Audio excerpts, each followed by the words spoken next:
10 millions de tonnes chaque année. C'est le poids colossal du gaspillage alimentaire en France. Plus de 10% de ces déchets sont produits par le secteur de la restauration. À la fin de l'année 2023, c'est bientôt, tous les restaurants devront trier leurs déchets biodégradables et s'organiser pour qu'ils soient ramassés.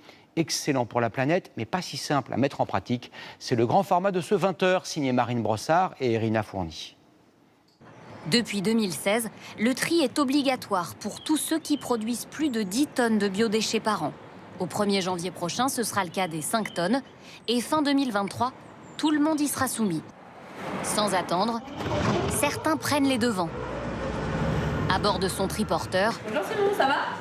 Simon récupère les déchets alimentaires de professionnels qui ne sont pourtant pas encore soumis à la réglementation. Actuellement, on a une centaine de clients. Et l'objectif, c'est de doubler ce chiffre-là, d'avoir 200 clients l'année prochaine. Coût de la collecte, 300 € mensuels pour ce chef. Bien sûr, je prends celle-là et je t'amène les autres après. Mais il y trouve son compte, car ces déchets, l'entreprise en fait du compost. Ça, c'est de l'or. Qu'elle redistribue aux clients.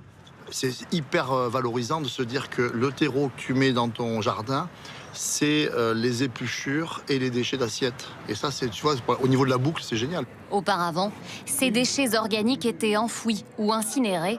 La généralisation de ce tri devrait permettre de réduire de plusieurs millions de tonnes nos émissions de gaz à effet de serre.